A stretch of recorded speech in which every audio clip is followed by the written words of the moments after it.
So you've been to the library many times and you think you know everything there is to know about what it has to offer. Well, we might have some surprises for you today. Stay tuned for the better part.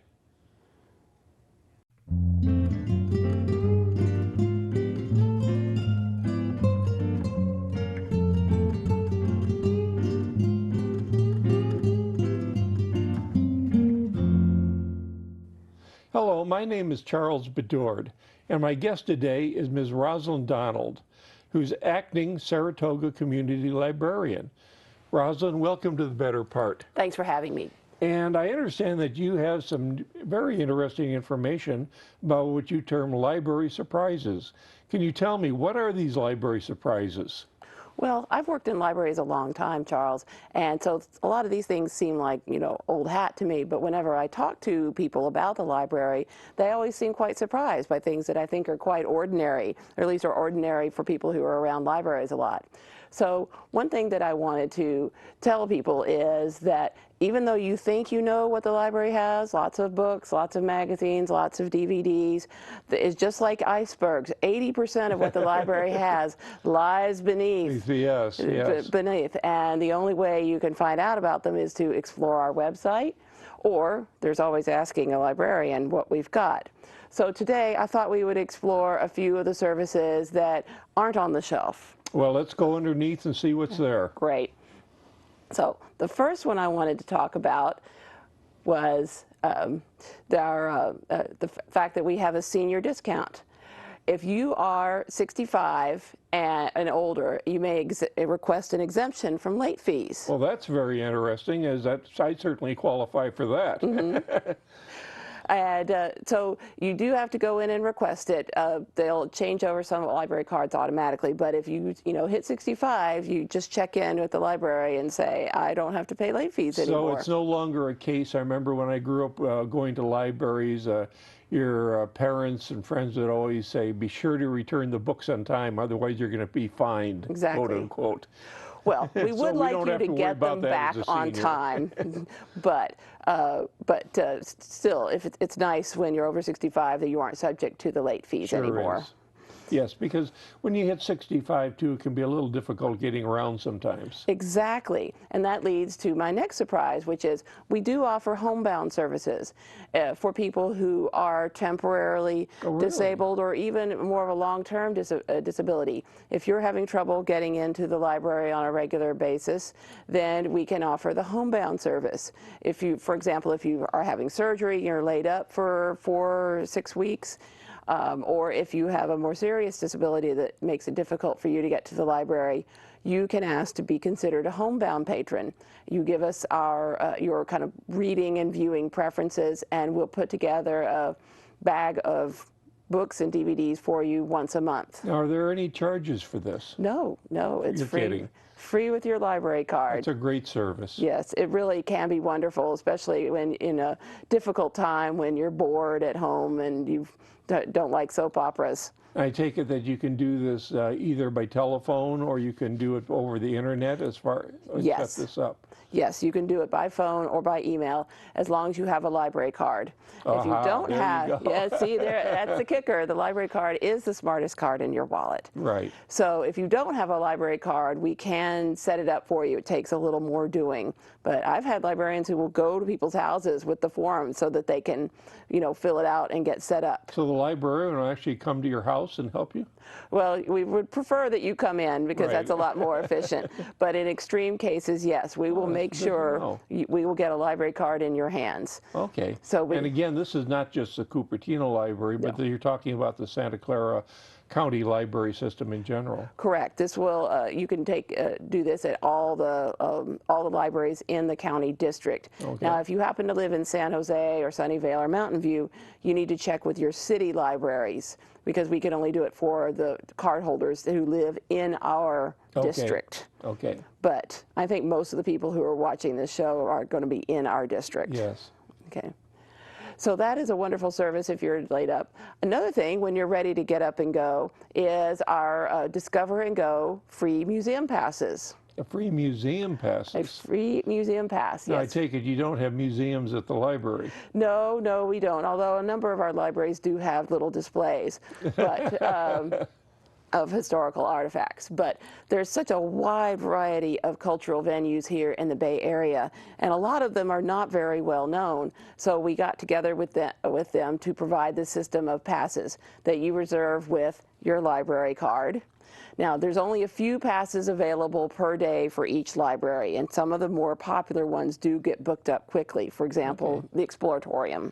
Right, right. Those get reserved way in advance. But what I find most useful about Discover and Go is that it reminds me of some of the smaller locations that maybe don't get as much press, but are still really interesting places to go. Well, could you give us an example? Yes, in fact, just a couple of months ago, I took my 12-year-old son to the Pacific Pinball Museum. The what? There is a pinball museum in Alameda in this funny little storefront. Pinball, that's fascinating. Oh, it's wonderful. They have really old pinball machines from the 20s and 30s, and then they have more from every decade. Now, the really old ones are roped off because they're a little fragile now, but you can play all the other ones I'll be darned. for free. That sounds absolutely wonderful. It was I'd love great. to go there. I couldn't believe my child had never actually played a pinball machine. So now I have taken care of that essential part of his education. Well, that's right. I mean, I imagine the children today, they just grow up on video screens. Exactly, Right, exactly. actually you have to pull out a lever and let it click back. I had to show him how to pull the plunger back. He couldn't figure it out. He's It's usually kind of pretty like going bright. to Las Vegas anymore and expecting to play a slot machine by pulling a handle. Exactly. It's gone. Yeah, it's gone. Well, at the pinball machine, they still have Right. old-fashioned pinball machines at that pinball museum. So that's just one example of the kind of lesser-known but really cool resources that the Bay Area has to So offer. can you also, for instance, reserve the California Natural History Museum? And Yes, they do offer passes for the Academy of Sciences, although those two get snapped up quick. just for curiosity, how far in advance do you have to arrange for a pass for one of the more popular venues? For the popular ones, I would look at least 6 weeks in Okay, advance. There's different time limits for the different institutions, and so check online. You Well, log that's in. very good to know if you have people coming in from out of town and you know ahead of time when they're going to be here. Exactly, but I also like the potluck approach, and I think, gee, we have nothing to do tomorrow. Right. What's available on Sunday? What's a new expedition for us? So one thing I do want to emphasize is that you don't actually have to come into the library and stand at the reference desk to talk to a librarian. I mean, we always love to see you, but there are many ways to contact a librarian. How many of them can you guess? Well, I would guess we're here in the Silicon Valley, so I'm going to guess text messaging. Text messaging is one. Okay, email certainly. Email, yep. Telephone. Telephone, I would say smoke signal, but that might be pushing it. Yeah, no smoking in the library. No, not even vapes. Okay. You can also make an appointment with a librarian. I strongly urge you to do that, especially if you are learning to use our ebooks and are a little unfamiliar with your device. Make an appointment with one of us, and we'll sit down and show you how to use library ebooks on your That's mobile very good device. to know, because so as you can set up an appointment with a librarian like you do with a doctor or a dentist. Absolutely. Fantastic. Sure, we're happy to do that. I would rather do that than have you come in and be disappointed if you show up to do something kind of long and complicated at 3:30 on a after-school afternoon when the library is wild with 12-year-olds being 12. So yeah, make an appointment if you've got something long and complicated, or any other kind of research assistance. If you're doing genealogy or doing business research, we can help you. So there's a number of different ways to contact a librarian, and if you're in this situation that this poor woman is in, where she is out of things to read, that is the best time to contact a librarian. She looks like she has a headache. I know, she looks very stressed out, and I feel bad, and luckily I have a number of solutions to her problem of having nothing to read. Okay, well, let's hear them. Yep. So one secret is sort of like the secret collection at the library.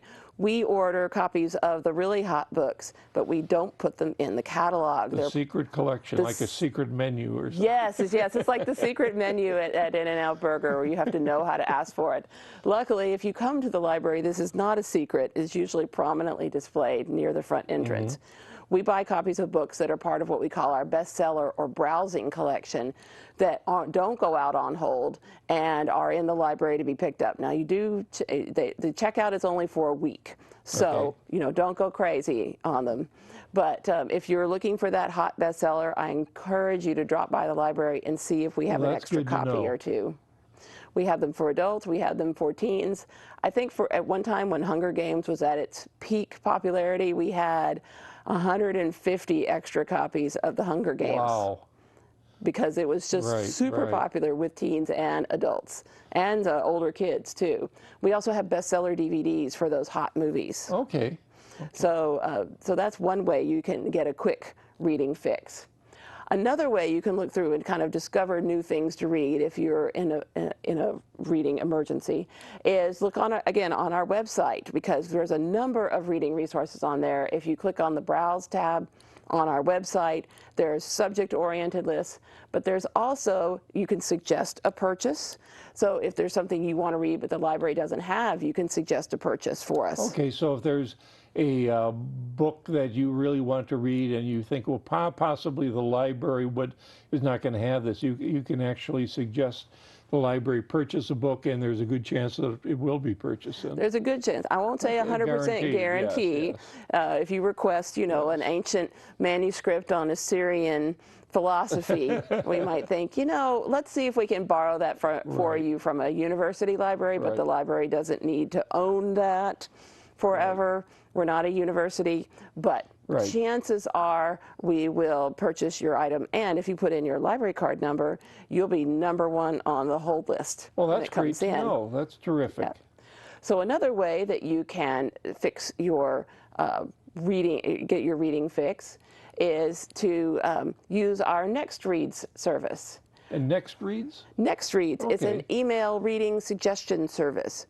And so you sign up with Next Reads, give them your email address, and then you can check off the sort of broad subject areas that you like to read. So if you're interested in historical fiction or romance or war stories or world politics or cookbooks, even, you check off the subject that you want, and then within a few weeks you'll get an email that lists 5 or 6 of the editor's suggestions in that particular genre. That's a terrific idea. It really is. Because I think many of us have our own venue that we enjoy, a particular type of book, and we don't really know what's out there that might be interesting to us. So this is something that we could have recruit the help of a librarian on this. Exactly. Good. And you don't, if you're shy, you don't ever actually have to talk to us.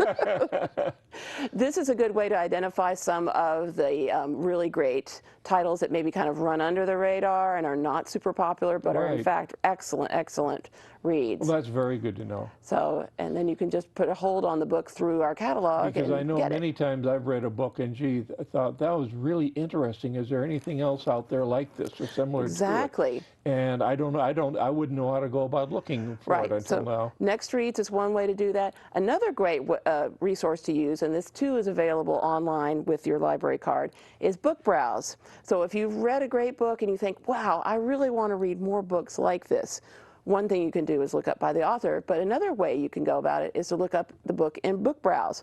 So for example, if you had read Lock In by John Scalzi and you thought, I never really liked science fiction before, but this is really good, I need more books like this. You put in the title in Book Browse and it will come back with a suggestion of what we call read-alikes. Books that are similar to the one you just liked, either in setting or in pace or in time period, any number of similarities. So once again, that's a way to kind of uncover the hidden gems in the collection. Very good to know. Yeah, so you can say, well, what else is out there I haven't read by Stephen King or Tom Clancy, for instance. Exactly. Yes. You can do that, but you can say, once you've run through all the Stephen King, and it is possible, even though he's very prolific, to run through all the Stephen King novels. And then you say, well, who else out there is writing books that are like Stephen King's books? Right. Book Browse also has a wonderful section of suggestions for starting a book discussion group, or kind of rejuvenating one after maybe it's gotten a little tired. And it also also has discussion guides for some of the most popular book club books. Discussion guides. Tell me, what's a discussion guide? Well, it's questions you can use to kind of get the discussion going when you're at your book club. Because I've noticed that more and more people I talk to mention being a member of a book club. That seems to be a growing trend here It is very popular. All of our libraries, of course, have book clubs, but of course, people like also to have book clubs at home or in restaurants. And this can be a good way to pick out some interesting books, and then you have a discussion guide that gives a little background on the author, but also has 4 or 5 questions to help you get the discussion rolling. You made an interesting comment. The libraries have book clubs? Oh, yes, all of our libraries have book groups. I didn't know that either. Oh, see, I didn't even put that on the... See, there's more surprises the more we talk about it. Oh, no, all of our libraries have book discussion groups, certainly for adults. For example, Saratoga's is on the first Monday of every month, and if you are interested, just call us and we'll give you the selection for next month. That's good to know. We order extra copies of paperbacks for those so that we're sure to have plenty of copies. So there's all kinds of stuff you can get out of Book Browse. There's also a way to keep track of your reading through our catalog. When you log on to the catalog, you have an account, and you have what are called shelves, or it's under My Collections. So if you see something interesting in your next read selection or on Book Browse, but you don't have time to read it right now, then you can put it on your For Later shelf. Okay. I think I've got one of those. Yes, there it is. So for later, you can save items in the catalog that you want to read later, but you're not ready to put on hold just yet. Right. And then when you hit one of those panicked moments when you finish the back of the cereal box, you can say, oh, let me look on my For Later shelf and pick out 1 or 2 of the items that I meant to read but I forgot about. Okay, good. It cuts down on the number of little pieces of paper in your pocket. Yeah, it's kind of a brain tickler, too. It is. Yeah, exactly. It really is. Exactly. That way you can hold things on there. And then once you finish them, you can put them on your completed shelf. So that way you can keep track. Because I am a terrible rereader of books where I pick something up and think, this sounds great. And I get 10 pages in and I think, I read this already. Crap. So anyway, so the completed shelf is very handy. And then switching subjects quite a bit. There's a lot of people who don't enjoy the pleasure of reading. In fact, 1 in 6 people in Santa Clara County could not read the slide that's up on the screen right now. And a lot of people are what we would call functionally illiterate. They maybe can cope with simple forms, but can't do anything more complex. And we have the reading program. It's a wonderful volunteer opportunity where adults help adults learn to read or learn to read better. Now, tell us about this. This sounds very interesting. I personally have a friend, for instance, now this is different from teaching English as a second language. It is correct? different. Because I have a friend who does that.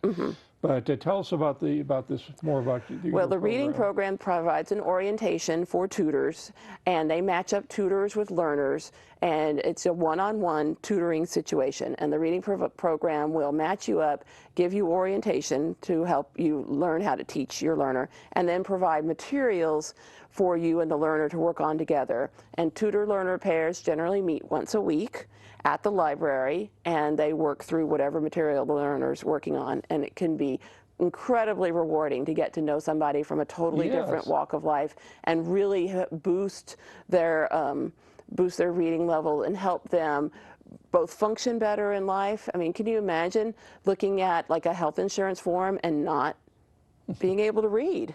Or being afraid that you can't read it all. And even if you speak English perfectly well, there's quite a few adults who got through school with an undiagnosed learning disability or just kind of never quite caught on. So they just kind of skated under the radar. And that's an entirely different situation than English as a second language. Entirely different. We do have a few English language learners in the program who are looking to improve their reading levels, but it's not specifically an English tutoring, English as a second language tutoring opportunity. If you know of someone that you're in contact with who maybe you think maybe has some reading problems, you can also suggest the reading program to them as a resource. It's completely free. Okay, that's a terrific program. Yeah, it's a really good thing to do. I strongly suggest anybody who's looking for a volunteer opportunity to do this. Now, moving on to more of the iceberg that's under the water. What is it, like 80% of the iceberg? 80% of the iceberg, I understand, is under the water. It's under the water. So now we're going to talk about some of the stuff that is under the water. A lot of people come into the library looking for consumer reports because it's a fantastic resource. But I think a lot of people don't know that you can get consumer reports online through the library. Really? Yes. Yes, you can. So you can log on and search for, you can go to our research page on the website and look under consumer affairs and then click to consumer reports. You log on with your library card and then all you're searching is consumer reports. So you can search for refrigerators or cars, not mattresses. They never do mattresses anymore. So consumer reports is one of them. Mm-hmm. And another one that I wanted to point out for lifelong learners is Learning Express. This is wonderful if you have kids or grandkids who are preparing for the SAT. Oh, yes, yes. I know all about that. SAT, ACT, and graduate school entrance examinations, etc. The TOEFL for people who are coming from other countries. But it also has resources for people who maybe are switching careers or applying for jobs. We get a lot of people coming in who say, oh gosh, I'm applying for this job and it requires a math or an algebra test and I haven't cracked an algebra book in 20 years. What do I do? And I say, well, Learning Express is a great way to brush up on your algebra, take a little quiz, and it will assess where your weaknesses are. Well, one thing about the SAT and ACT tests, too, is that many people spend hundreds of dollars taking professional courses on how to prepare for these tests. And what you're saying, if I hear you right, you're saying this type of preparation really, you can get this for free through the library. Certainly the services offer, one-on-one consultation. It's a high level of service. Right. But if you just want to kind of give yourself an assessment and some practice taking these kinds of exams, you can do that through Learning Express and the library. Okay. Yeah. So actually, when you talk about all of these, you have to have a library card. Absolutely. Your library card is a good economic vehicle, too. Absolutely. It's not just a convenience vehicle, but it can save you some money. It can save you some money. If you use the programs that the library card offers to you. It saves you some money and it can get you a better job. Yes. Yeah. Good to know. Another learning experience that we offer that's a little wider range than Learning Express is Universal Class. Universal Class is similar to Coursera or Lynda, those new online. Right. I've taken a couple of those. Yeah, I thought so. I thought you had. Well, Universal Class is available through your library, and it has classes for a wide range of subjects. I mean, just what you name it, and it's on there. You can do more career-oriented work like medical billing or learning to do accounting, but you can also do something that's just enriching for your life. What I've got up on the screen is they have classes for hobbyists. So they have something on painting, they have photography, they have how to knit, and it has little videos, and then you take little quizzes and do a little reading, and you kind of work your way through the course, and then you get a badge at the end saying that you've completed the course. So it has self-help, it has, how weight loss tips, or how to be happier, or how to quit smoking, all kinds of stuff like that.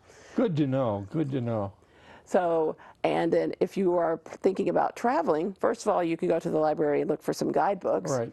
But if you want to brush up on a language, say you're going to Paris, but you haven't spoken French in a long, long time, Pronunciator is available online with your library card to help you either brush up on a language and kind of wake up that part of your brain. Or just even learn anything about a new language. Many times you wind up traveling to a country that you haven't spoken the language at all. At all. You really don't know. Yes, and Pronunciator has what they call an 8-week Traveler's Tips course where you just pick up some essential phrases. Okay, so that's another thing through the library. That is another thing through the library website. You see how vast this iceberg is underneath? I'm getting a good idea of it now, yes. Pronunciator also has an ESL module as well.